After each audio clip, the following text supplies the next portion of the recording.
Bismillahirrahmanirrahim. Assalamualaikum warahmatullahi wabarakatuh. Pemirsa MTA TV channel terpilih dimanapun Anda berada. Alhamdulillahirrahmanirrahim. Segala puji bagi Allah Tuhan kita semesta alam. Kita dipertemukan kembali di siang hari ini dengan keadaan insya Allah sehat walafiat. Salawat serta salam tidak lupa juga kita aturkan kepada junjungan kita Nabi besar kita Nabi Muhammad SAW yang telah membawa dan juga memperkenalkan Islam sehingga kita dapat menikmati Islam sampai dengan titik ini. Baik saudaraku pemirsa dimanapun Anda berada, kita kembali lagi di program BIM Berbagi ilmu dan manfaat bersama saya Rian Adi selama kurang lebihnya 1 jam ke depan. Baik, di pembahasan kita di program BIM pada kesempatan hari ini kita akan membahas seputar makanan tentang pentingnya pengelolaan limbah pangan sebagai upaya alternatif waste management di lingkungan sekolah. Nah, ini nanti kita bakal bahas apa lebih lengkapnya. Sekarang sudah hadir di studio bersama kami seorang dosen dari Univet. Langsung saja kita akan sapa bersama terlebih dahulu. Assalamualaikum Mas. Waalaikumsalam warahmatullahi. Ini dengan Mas Fatul Anwar ini. Saya panggilnya Mas siapa ini? Mas Fatul boleh. Mas Fatul ya. Mas Fatul ya. Ini kabarnya baik ya? Alhamdulillah baik Mas Rian. Ya, ini mungkin bisa dijelaskan sebagai pembuka kepada pemirsa dan mungkin saya ya tentang pentingnya pengelolaan limbah pangan sebagai upaya alternatif waste management. Nah, itu bagaimana itu? Ya, kita sadari sampah pangan ataupun juga sampah secara umum dulu di Indonesia, kalau nasional ya teman-teman juga pahami sangat banyak. Dan sampah di Indonesia itu 40% kalau tidak salah itu didominasi oleh sampah pangan. 40% sampah nasional kita didominasi sampah pangan. Dan kalau teman-teman pahami juga kita di Indonesia itu menjadi negara penghasil sampah pangan terbesar di ASEAN. Itu dari tahun berapa itu? Ini tahun terakhir kita 2025 tentunya. Itu kita sudah tercatat menjadi negara penghasil sampah pangan terbesar di ASEAN. Di ASEAN. Dan kalau dunia kita cukup lumayan tinggi juga.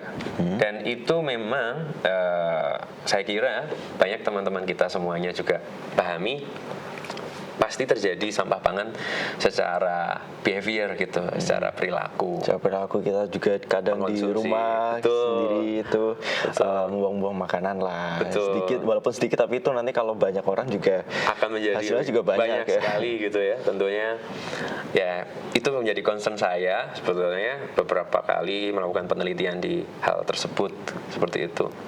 Kalau penelitian ini sendiri itu dilaksanakan dari tahun berapa, Mas?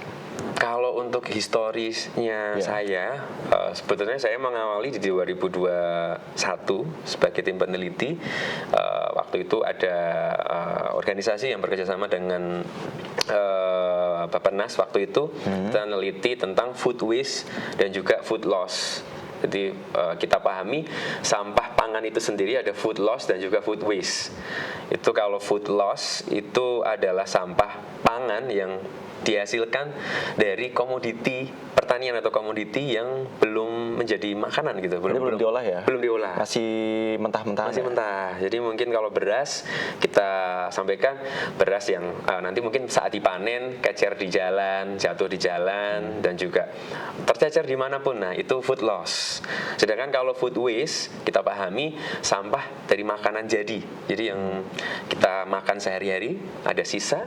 Nah itu menjadi hal yang menambah sampah kita, yaitu menjadi food waste seperti itu. Itu dari 2021 FLW itu food loss and waste kita menelaah se-Indonesia saat itu. Kebetulan saat itu masih baru-barunya jadi dosen. Jadi nyambi gitu. Dan Indonesia lumayan cukup besar dari sisi food loss-nya seperti itu. Itu berapa ton yang dihasilkan dari food loss-nya itu? Food loss sendiri, kalau food loss izin saya cek lagi data yang ada tanaman pangan kita saat itu riset yang ada lumayan besar ya Mas ya. Hingga 2019 saat itu penelitian 2020 ya. Itu ada sekitar 23 sampai 48 juta ton apa istilahnya konsumsi pangan kita. Dan saat itu sampah yang ada ya, sampah yang ada itu sekitar 44%. 44% dari berapa tadi ya? 12 juta 48 juta ton. Itu yang loss. Itu total loss dan waste-nya. Loss dan waste-nya. Jadi lumayan besar. Jadi cukup besar sekali kalau untuk loss-nya. Bentar, saya lumayan banyak lah Mas. Lumayan banyak ya. Lumayan itu banyak. Di tahun 2019 ya. 2019-20 saat apalagi saat itu Covid ya. Jadi kita apa ya? Kita tahu dampaknya cukup besar kalau tidak ada edukasi, tidak ada penelitian tentang itu. Gitu. Kalau di tahun 2020 sendiri, tahun 2020 itu kan masa-masa Covid. Itu bagaimana itu? Saat itu apa ya, Bappenas ya, dengan adanya Bappenas saat itu kita jadi tahu lah untuk hasil penelitian yang ada tergambar bahwasanya besaran food loss dan food waste masih cukup masif dan nambah tinggi itu waktu itu. Dan itu kita forecasting kemungkinan di tahun-tahun yang mendatang saat itu sampah itu terus akan bertambah seperti itu. Kalau tadi disebutkan food waste dan food wasting behavior itu mungkin bisa dijelaskan untuk perbedaannya sendiri. Kalau food waste itu kan adalah hal yang apa ya, sampah tadi ya, sampah pangan atau limbah pangan yang tidak termakan oleh limbah jadi yang berasal dari makanan yang sudah jadi, yang tidak termakan oleh manusia ya. Kayak misalkan kita makan soto, kita nggak habis nasinya, kita makan pizza nggak habis bantalannya, mungkin seperti itu. Sedangkan food wasting behavior itu adalah perilaku. Jadi mungkin kita pahami bersama Mas Rian, perilaku ya kita nggak bisa pungkiri juga ya, dari budaya yang budaya dari rumah ke rumah, dari waktu masih kecil sampai remaja sampai besar. Kayak pasti pendidikan kita juga. Betul, kita gitu ya. Oke lah kalau orang tua ngasih makanannya itu dihabisin ya, kalau nggak makan nanti ayamnya nangis gitu misalkan. Ternyata nggak cuma ayam saja yang nangis, ekonomi kita juga nangis ternyata gitu ya. Nah itu perlu kita pahami, itu memang hasil dari pendidikan rumah atau istilahnya dari rumah ke rumah sudah membudaya seperti itu, bahwasanya makanan, sisa makanan, dan juga mungkin pop culture ya, ataupun juga kebiasaan dari apa ya, kebiasaan dari masyarakat ya, tentunya dari kecil ada sisi ketidaksukaan terhadap makanan tertentu, bisa jadi sayur gitu ya, di saat-saat waktu masih kecil terutama. Nah itu menjadikan kita punya referensi ya, dan terbentuklah food wasting behavior itu, dan itu memang terpatri sejak kecil. Agak berat kiranya kalau edukasi itu tidak ditanamkan sejak dini tadi itu. Ternyata banyak sekali masalah yang akan tercipta kalau nggak kita habisin. Nggak cuman sekedar membuang makanan terus moralnya selesai itu, tapi juga berdampak ke ekonomi juga. Betul. Ternyata. Bahkan dalam pengadaan sekalipun, ketika kita tidak mampu menghabiskan, kenapa kita harus mengadakan pengadaan makanan terbuang itu? Gitu. Betul. Ya. Jadi saya kira di rumah ya, di rumah tangga, keluarga, peran ayah, bunda gitu sangat penting sekali untuk edukasi itu sejak dini, seperti itu. Ya, ini untuk pengukuran seperti tadi ada hasil berton-ton sampah makanan dan sampah sebelum diolah gitu. Itu bagaimana cara pengukurannya? Kalau pengukurannya ada kita teknik khususnya ya. Itu bagaimana? Kalau dari kita, kalau untuk food wasting dulu, food waste itu kita biasanya mengecek dari food plate. Food plate bisa jadi kita gambar lihat piring kita, gitu. Besaran komoditi atau pangan kita yang terbuang dari satu piring kita tuh apa saja gitu. Food plate, jadi food waste-nya bisa kita lihat dari food plate-nya kita. Apalagi sekarang ada MBG ya, program MBG itu punya plate-plate yang rantang ya istilahnya ya. Rantang MBG itu bisa kita cek berapa banyak yang tidak habis dalam satu anak gitu. Kita sampling data bisa seperti itu. Itu waktu itu berapa sampel sekolah itu? Kalau yang kita datangi saat itu ada tiga sekolahan. Saat itu kita cek tidak hanya tentang habis atau tidak habis makanannya saja, tapi kita juga cek gimana sih solusi yang bisa kita terapkan seperti itu. Karena waktu itu niatnya adalah pengabdian seperti itu, Mas Rian. Itu tahun berapa itu? 2024, 2025. Berarti beruntun kemarin. Belum merata MBG ya berarti? Sejujurnya belum merata. Tapi waktu itu dari apa? Kalau yang kami datangi kebetulan ada yang MBG sudah ada, tapi ada yang tidak MBG juga. Kalau yang tidak MBG itu dari apa? Rata-rata di kantin. Di kantin, itu Mas Rian, nggih. Jadi ada pelatihan kita dan juga kita cek makanan sisa yang ada di kantin itu seberapa banyak. Dan rata-rata yang paling banyak itu nasi, sayuran, dan selain makanan food waste-nya ada limbah tulang. Limbah tulang. Nah ini cukup menggelitik ya. Tulang kan memang nggak kita makan, tapi apakah ini food wasting?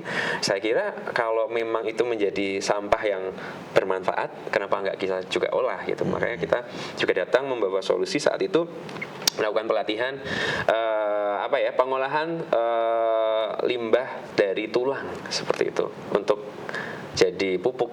Untuk jadi pupuk olahan. Sama ekoenzim ya tentunya. Ekoenzim. Bisa kita manfaatkan ekoenzim seperti itu. Nah ini untuk kondisi pengelolaan sampah misal di Solo Raya ini urgensinya pengelolaan sisa sampah itu bagaimana? Kalau urgensinya data terakhir di 2026 kalau kita search aja boleh, teman-teman di rumah juga bisa cek ya. Kemarin ada hal yang menarik bahwa ada PLTAS itu pembangkit listrik dari tenaga sampah. Itu kemarin sempat mengalami ada banyak cerita ya, kemarin itu ada kasus seperti itu bahwa PLTAS-nya tidak berjalan maksimal dan itu jujur menghabiskan anggaran yang sangat besar, berapa miliaran, dan Mas Wali Kota sudah menelaah itu dan mau dikaji ulang seperti itu. Jadi itu saja berarti kan PLTAS itu sebenarnya solusi yang sudah diterapkan di periode sebelumnya dan itu berbudget sangat besar. Itu saja belum bisa efektif, berarti masih ada pertanyaan, sampah kita berarti memang belum bisa banyak terserap. Jadi sampah di Putri Cempo per hari ini ada TPA Putri Cempo itu 2025 akhir kemarin itu menyentuh hingga, kalau sampah data dari DLH sendiri ada 9.000 ton. Kalau kita cek total itu sekitar 152.000 ton. Ini sampah total dari 1 tahun di 2025 ya. 2025 dan per hari itu bisa mencapai 418 ton. Itu sampah organik dan organik atau organik saja? Ini total sampah organik dan anorganik kita campur seperti itu. Organiknya data yang ada bisa 85% dari berapa tadi 152 ribu ton. Jadi sangat banyak sekali kalau kita cermati bersama. Jadi problem sampah, sedangkan TPA-nya nggak banyak, bisa memuat banyak. Soalnya sebenarnya membuang sampah saja tidak cukup gitu. Itu sudah jadi kebudayaan yang bagus untuk keluarga ya, betul, atau pribadi ya. Betul. Tapi itu saja tidak cukup ketika kebiasaan yang tadi itu, apabila kita bisa pengadaan yang lebih jauh, misalkan Mas Rian sukanya makan nasi seberapa banyak gitu, bisa kita kelola bersama dalam satu keluarga. Bisa jadi satu keluarga sudah tahu juga, tapi kadang kan menggampangkan, mungkin menggampangkan, oh saya bisa belinya kok, oh oh aku bisa tak cadangin anakku biar makannya banyak kok, atau mungkin kenapa sih aku nggak boleh beli banyak, kan uang saya gitu. Ada sisi seperti itu juga. Nah itu food wasting behavior yang mungkin bisa kita jadi concern bersama. Berarti pembuangan sampah itu tidak hanya berhenti di depan rumah ya? Depan rumah saja. Karena masih ada proses-proses selanjutnya yang kalau tempat penampungan sampah itu sendiri tidak bisa mencukupi, jadi timbul masalah juga di situ. Masalah juga di situ. Dan ini untuk sampah-sampah yang tadi belum bisa dimanfaatkan itu larinya kemana itu? Apakah cuman dibuang situ aja? Nah itu dibiarkan rata-rata saja? pada akhirnya seperti itu mas, Dibiarkan saja di TPA kan. Makanya ada kalau di Jakarta itu Bantar Gebang gitu-gitu menumpuk seperti gunung kan ya, seperti gunung ya, bukit ya, jadi bukit, seperti bukit. Pada akhirnya menarik ya, karena tapi di sisi lain sayang ya, kalau kita pahami seperti riset yang pernah saya lakukan, kita bisa pahami ada food loss itu ataupun food wasting itu, food loss and waste itu ada energy loss dan juga ada economic loss. Jadi kita bisa menghitung seberapa besar energi pangan yang mungkin kalau di teori ekonomi itu opportunity cost ya. Kalau ini opportunity cost di energinya yang seharusnya bisa kita pakai gitu, manusia pakai gitu, manusia manfaatkan. Dan ada juga economic loss yang seharusnya nggak hilang sebanyak itu uangnya kita gitu. Istilahnya mubazir ya. Mubazir, sayang banget. Itu tadi untuk energy loss itu tadi. Mungkin pemirsa yang di rumah tadi belum mendengar, soal tadi kita udah ngobrol sedikit di belakang ya soal energy loss. Iya, udah kita obrolkan tentang. Itu bisa dijelaskan energy loss yang dimaksud itu apa itu? Jadi kalau manusia atau kita setiap hari kan membutuhkan sumber pangan ya, baik dari karbohidrat, protein ataupun juga serat-serat yang lain juga. Itu kan menghasilkan energi. Biasanya bisa kita cek itu AKG gitu ya. Angka kecukupan ataupun juga kebutuhan dari gizi. Berarti gizi-gizi yang terbuang. Betul, mengarahkan ke tubuh kita kan. Tubuh butuh manfaat dari makanan yang kita makan gitu. Tidak hanya tentang enak ya, teman-teman semuanya juga. Mungkin teman-teman Gen Z dan juga milenial yang masih sekolah-sekolah ini. Iya, betul. Itu kan pasti tentang enak atau suka atau enggak. Tapi makanan tuh tidak hanya tentang itu kawan ya. Ada juga kita cek tentang gizinya. Nah, dengan adanya food wasting behavior dari kalian ya, untuk nantinya nggak suka untuk ini, nggak suka untuk A, nggak suka pangan B, itu menghasilkan food waste yang lumayan besar. Dan itu kalau di teori ekonomi kan ada economic loss gitu ya. Ini opportunity loss-nya gitu, opportunity cost-nya. Nah ini buat teman-teman di rumah ya, ini sayang. Tidak hanya sekedar membuang makanan karena tidak suka, tapi juga bisa berdampak ke ekonomi juga ternyata kita membuang gizi sekaligus membuang ekonomi kita, membuang uang ya kesananya kalau kita tidak menghabiskan.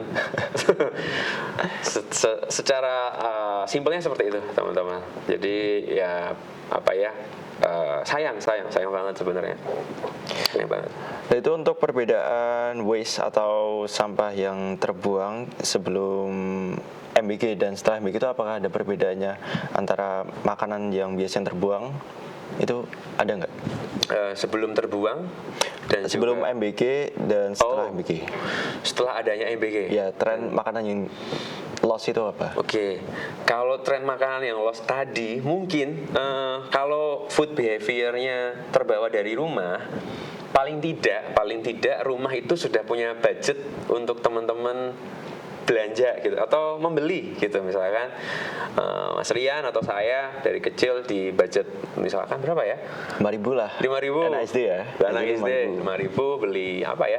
Beli soto. Tapi kan kurang ya. Beli batagor gitu. Yeah. Atau beli snack ya. 5.000 beli snack apa gitu. Paling tidak kita akan terbudget 5.000 seperti itu teman-teman. Dan itu pasti naik turun ya keluarga dan ekonomi itu di rumah. Oh segini kayaknya besok Bapak punya tambahan nih, jadi budgetnya 15.000 atau 10.000. Kita juga konsumsinya pasti akan punya kendali gitu. 5.000 kita kendalikan apa yang kita pengen beli gitu. Tapi dengan adanya MBG atau mungkin makan bergizi yang ada makan bergizi gratis di sekolahan, suka tidak suka, mau tidak mau kita disediakan satu plate food plate yang mana kita harus makan. Jadi pasti mungkin akan ada yang tersisa karena kendali makan kendali pilihan makanan tidak di kita, tapi kendali makan dan juga pilihannya ada di SPPG-nya gitu. Misalkan SPPG hari ini menyiapkan menu A, menu B, menu C gitu misalkan. Sehat sih, enak sih. Tapi mungkin teman-teman food behavior-nya belum bisa menyesuaikan dan juga belum bisa belum bisa sesuai dengan harapan gitu. Aduh, hari ini tahu lagi, aku nggak senang tahu misalkan.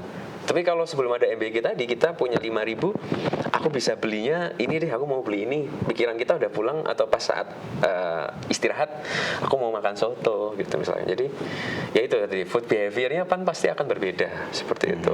Kalau sebelum dan sesudah ya. Oke. Dan ini apa saja faktor yang menyebabkan siswa tidak menghabiskan bekal atau jatah makan siang? Misal porsi terlalu gede atau tadi food behavior tadi. Food wasting behavior-nya ya. Atau mungkin ada faktor lain itu.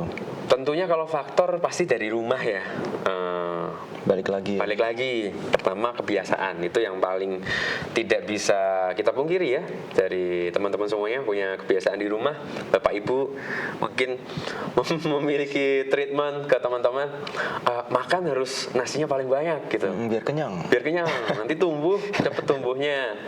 Makan nasinya yang banyak atau apa. Terus mungkin si anak terbiasa makan sayurnya lebih banyak atau sayurnya lebih sedikit. Nah, seperti itu. Itu food wasting behavior-nya pasti juga akan terbentuk dari rumah tadi itu, kebiasaan di rumah. Yang kedua, tentunya kita pahami bentuk tubuh anak, bentuk tubuh manusia kan berbeda-beda.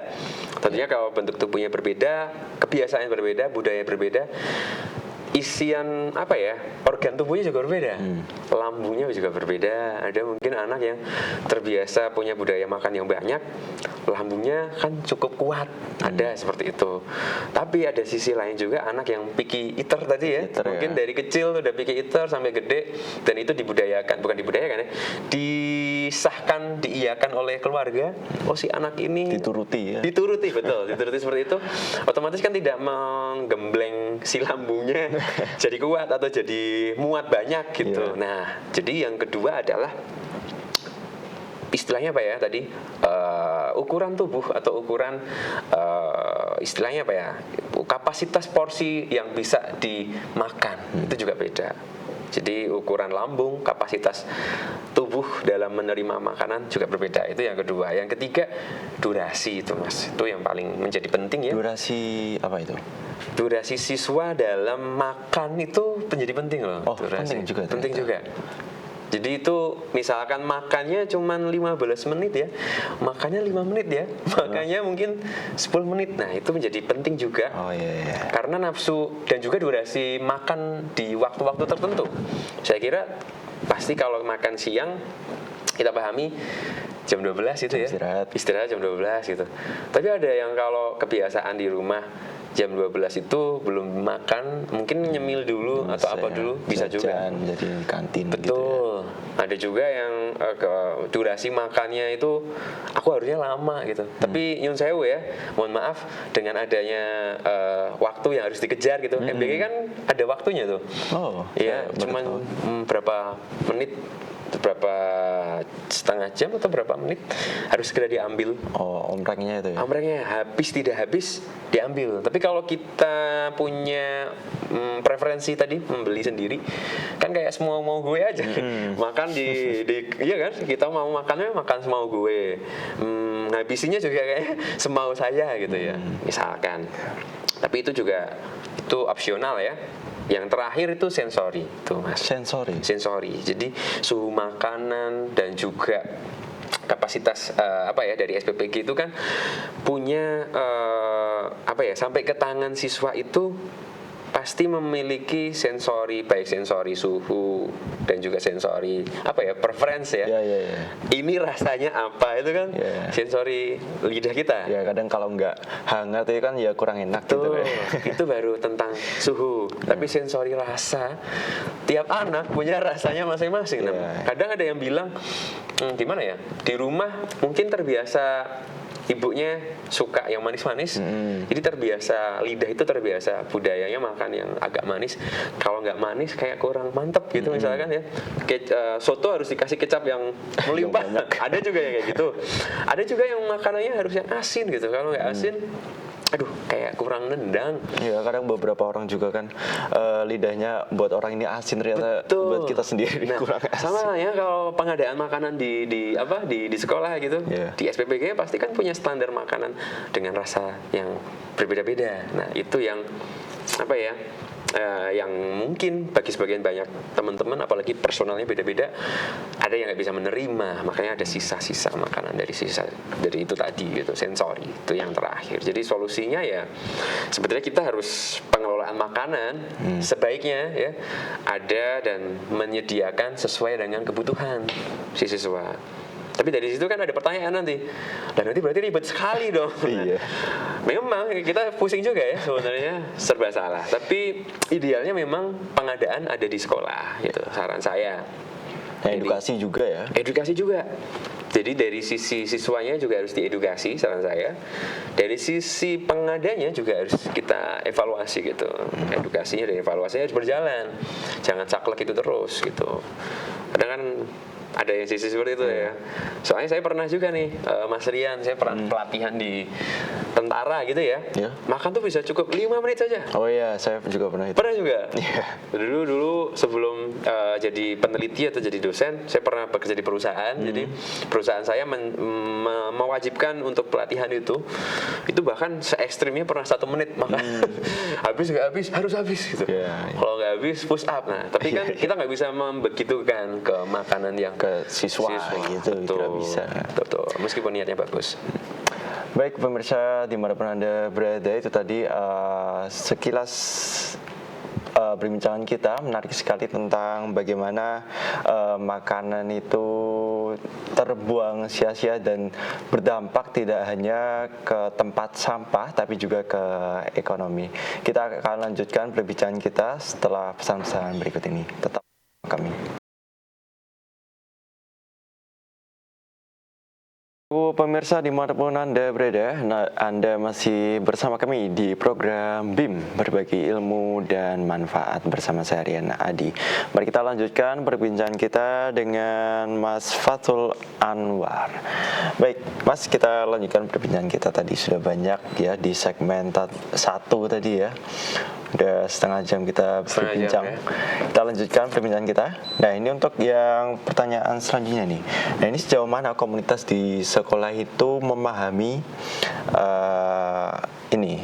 menyadari dampak lingkungan dari limbah itu? Oh iya, tentang limbahnya ya. Saya kira mungkin teman-teman di sekolah sudah banyak edukasi juga sebenarnya. Kalau saya lihat guru-guru itu di SMK, SMA, dan juga SMP ataupun juga SD, dari dini sudah diedukasi sebenarnya tentang membuang sampah. Kan tetapi tentang edukasi gimana ya? Istilahnya pengadaan makanan atau edukasi menghabiskan sisa makanan kan hanya ayo dihabiskan saja, tapi tidak edukasi dalam arti secara formal ya. Secara formal aja. Mungkin edukasi tentang sampah itu sering banget, tapi kalau untuk edukasi food waste belum. Itu agak jarang ya. Mungkin, dan itu data mencatat juga, makanya tadi NGO yang ada datang untuk menelaah, dan ternyata memang masih banyak PR-nya di situ. Dan saya kira edukasinya perlu dari teman-teman sekolah ya, tentunya ya, dari organisasi yang ada, tidak hanya tentang edukasi ataupun juga demonstrasi tentang stop limbah pangan, akan tapi juga aksi nyatanya dengan cara istilahnya apa ya, menghabiskan makanan, tapi juga dalam hal pengadaan makanan kita harus juga cermat. Nah itu tentang kecermatan pengadaan itu tadi. Ini harusnya personal sih. Jadi kalau edukasi pun sudah ada, kalau dari personalnya kurang bisa memahami ataupun juga kurang membudaya, itu menjadi berat juga itu Mas Rian, kalau menurut saya. Nah ini untuk strategi pencegahannya sendiri itu bagaimana? Nah solusinya juga dari strategi pencegahan ya, kita bisa mereduksi dengan atau kalau mencegah, saya kira bisa dengan SOP yang ada. Apalagi sekarang ada MBG ya. Atau makan bergizi gratis ini sebaiknya harus butuh kebijakan ya, atau policy yang tepat gitu. Saya kira policy yang tepat bisa dengan SOP, buku panduan, ataupun juga istilahnya kayak panduan makan. Terkesannya ini kayak bercanda, tapi ini sangat penting sekali. Panduan sekali, ya? Betul, panduan makan MBG atau panduan menghadapi satu plate gitu. Atau bahkan kalau sekarang pengadanya itu SPPG, harusnya SPPG-nya juga harus memiliki panduan itu, dan standarisasi di SPPG yang ada itu harus menjadi penting, harus menjadi yang utama. Karena saya kira kita pahami bersama teman-teman di rumah, SPPG itu memang istilahnya apa ya? Istilahnya pendananya memang dari pemerintah. Akan tetapi SPPG itu private sector.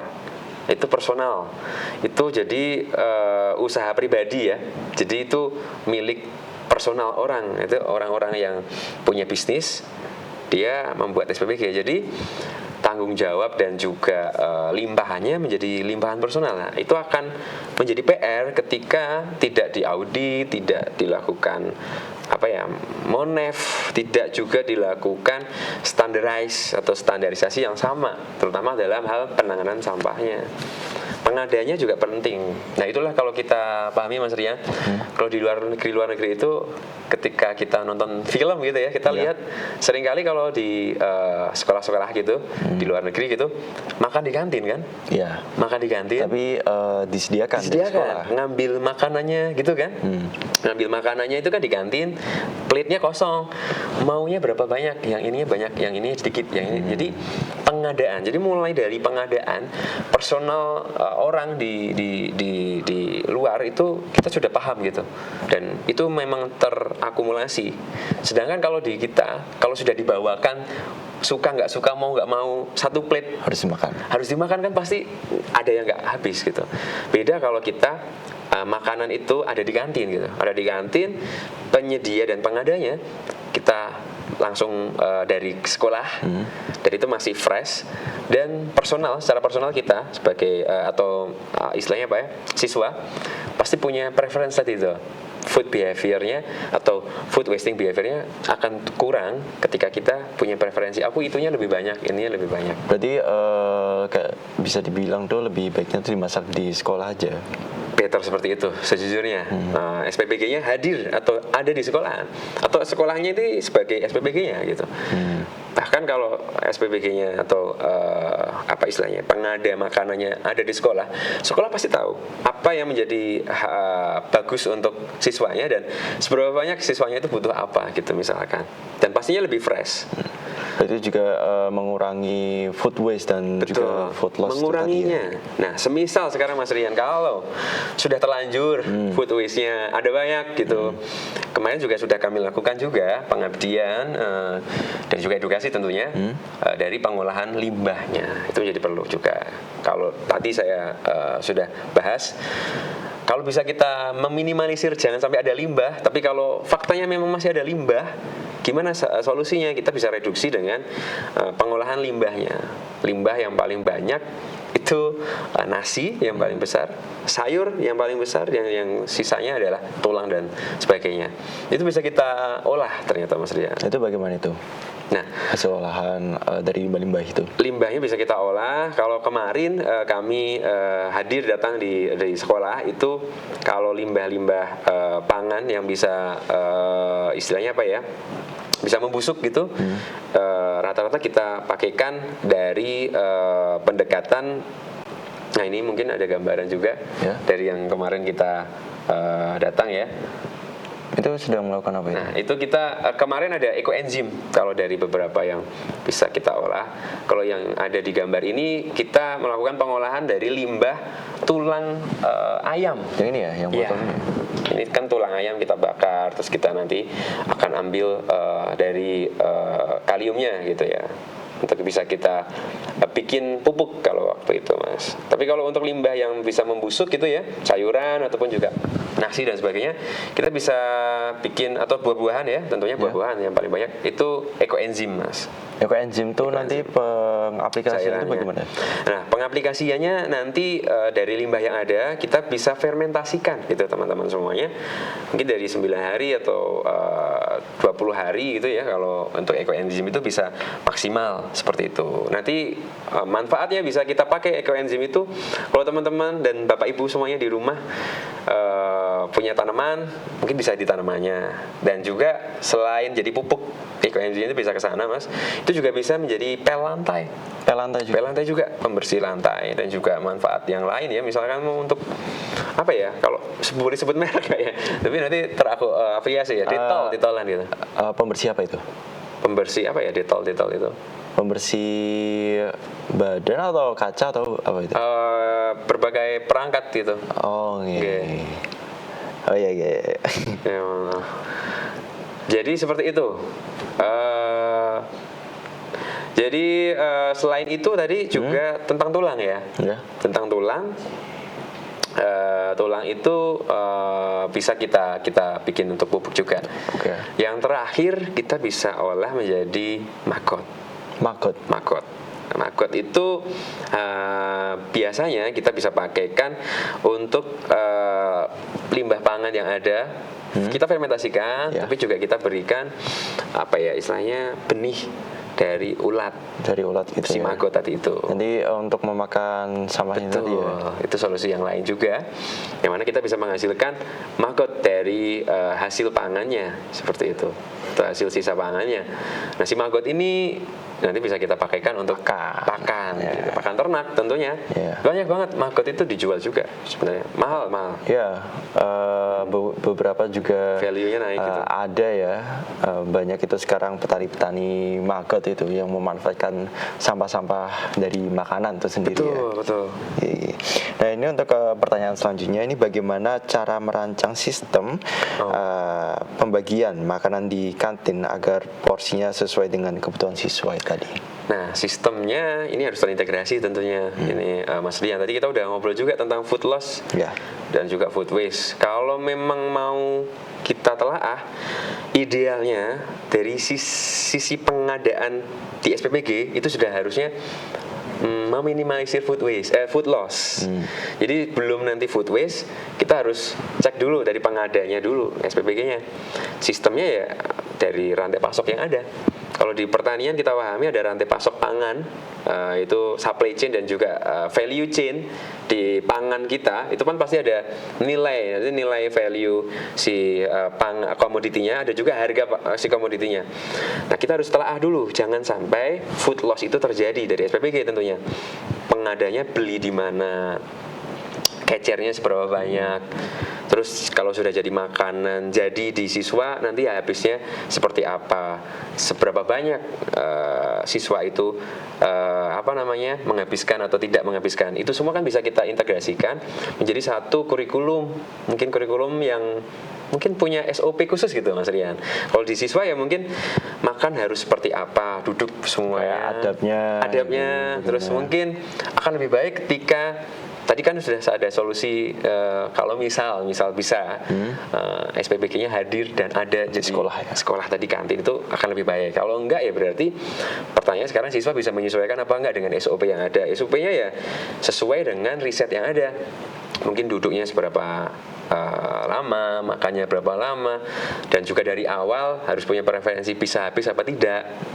Jadi kalau tidak habis langsung diambil, jangan langsung makan, jangan langsung dihabis. Oh aku nggak suka ini nih, langsung diambil. Diambil dari artian itu bagaimana? Disisihkan gitu, misalkan nasi, misalkan saya nggak makan bisa habiskan satu plate nasi gitu ya. Bersih ya. Bersih ya, nggak bisa, aku nggak mungkin bisa. Setengahnya aja ambil gitu, misalkan ambil. Jadi jangan kita baru makan selesai ini ada sisanya, jangan seperti itu. Misal ya, ini mungkin opsi aja gitu. SOP-nya bisa banyak hal.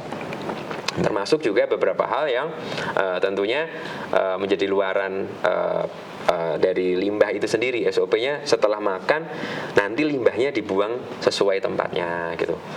Dan yang perlu dipahami bersama, SPPG dari MBG ini menjadi PR bersama karena limbahnya tidak ada yang mengolah. Boleh Mas Rian dan teman-teman tahu semuanya, limbah itu tidak diolah di sekolahan. Limbah MBG. Ya. Di luar. Baik kantin juga di luar.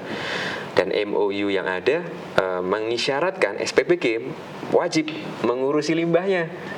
Padahal SPPG mungkin kita nggak ada yang tahu standar di SPPG seperti apa tentang pengenanganan limbahnya. Lebih baik SPPG juga punya preferensi dalam hal penanganan limbahnya gitu. Mungkin seringkali hanya terbuang atau mungkin langsung raw aja, limbah rawnya langsung dibuang untuk makanan hewan atau makanan apa ya, ternak gitu aja tanpa ada pengolahan. Ya siapa sih kadang yang memikirkan sampai sejauh itu, bisa jadi seperti itu. Ya itu sebagai koreksi kita, bersama, ya. ini evaluasi bersama. Ya, jadi tadi disebutkan tadi sebagai kurikulum, Betul. sebuah wacana ya. Iya. Yaitu bagaimana peran kurikulum sekolah dalam mengintegrasikan edukasi mengenai rantai pasok pangan dan jejak karbon dari limbah makanan. Nah, kita pahami limbah tadi kalau CH4 ya, kalau limbah metana ini makanan itu kan nanti jadi limbah metana yang mana itu bisa memberatkan karbon, memberatkan ozon kita, dan itu lebih besar dari CO2. CO2 kan dianggapnya lebih besar. Ternyata makanan itu lebih punya andil. Nah, kalau kaitannya ke integrasi tadi, kesinambungan, kita bisa pakai pendekatan pertanian, sustainable agriculture untuk pendekatan MBG. Kita sebut MBG ini gitu. Dari mulai hulu sampai hilir, sebenarnya kita bisa maksimalkan SDGs yang ada, goals SDGs yang kita mau tuju dari pendekatan sustainable agriculture, yang mana pertanian yang berkelanjutan. Pertanian yang berkelanjutan itu seperti apa? Pertanian yang nantinya bisa zero waste. Nah, itu aja, simpelnya gitu teman-teman. Kalau kita pakai pendekatan sustainable agriculture di dalam hal penanganan pangan ini atau pendekatan untuk limbah-limbah ini, insya Allah limbah ataupun juga sistem yang ada, kurikulum yang ada bisa mendekatkan pada sustainable agriculture. Zero waste akan tercapai. Zero waste itu yang seperti apa sih? Kalau di pertanian, zero waste itu dari kita pengada sampai kita sampahnya atau sisa. Misalkan contoh Mas Rian kita memiliki lahan, kita agak jauh nggak apa-apa ya? Lahan pertanian gitu, kangkung gitu. Kangkung ini pasti kan nanti dijual. Nah, tapi kangkung ini airnya yang untuk menguatkan kangkung ini ternyata dari kotoran limbah ternak, limbah ternak dari pipisnya atau mungkin sampah yang lain-lainnya. Limbah ternaknya juga ternyata makan tanaman atau seresah dari makanan sayuran yang lain. Jadi berputar terus gitu. Nanti air yang ada ini ternyata juga ditambahkan dari air kolam ikan gitu misalkan. Jadi semuanya zero waste. Nah, kita kalau mau mengkaji MBG apakah bisa zero waste? Saya kira bisa. Jadi perputaran si limbahnya kalau bisa akan hilang gitu, limbahnya akan hilang gitu. Jadi saya kira akan bermanfaat semua. Baik, tadi sudah ngobrol banyak sekali di segmen 1 dan segmen 2 ini sangat membuka jendela ilmu kita dan saya dan juga pasti pemirsa yang ada di rumah. Baik, ini kita sudah di penghujung acara ini, Mas Fatul ini. Yang mungkin ada closing statement terkait materi kita pada hari ini. Di hari ini ya, closing statementnya mungkin pangan itu memang hal yang esensial dan juga sangat urgent untuk manusia. Kalau kita tahu pangan itu urgent, berarti membuangnya saja atau penanganan limbahnya saja itu harus menjadi urgensi juga untuk kita semuanya. Mungkin itu saja closing statement saya. Jadi sampah jangan sampai dientengkan ya, sampah pangan. Baik, saudaraku pemirsa dimanapun Anda berada, itu tadi perbincangan kita dengan Mas Fathul Anwar dari dosen Universitas Bantara. Universitas Bantara.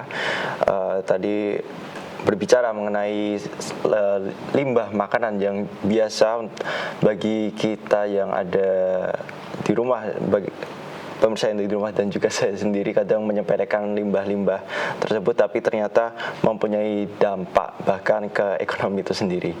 Baik, terima kasih waktunya Terima Mas kasih juga Fathul. Mas Rian dan teman-teman MTA, tim MTA semuanya. Sudah membagikan ilmunya ya. Sama-sama. Ya, saudaraku pemirsa dimanapun Anda berada, sampai di sini perjumpaan kita di program BIM Berbagi Ilmu dan Manfaat. Saya Rian Adi mewakili segenap rekan kru yang bertugas. Mohon pamit undur diri. Wassalamualaikum warahmatullahi wabarakatuh.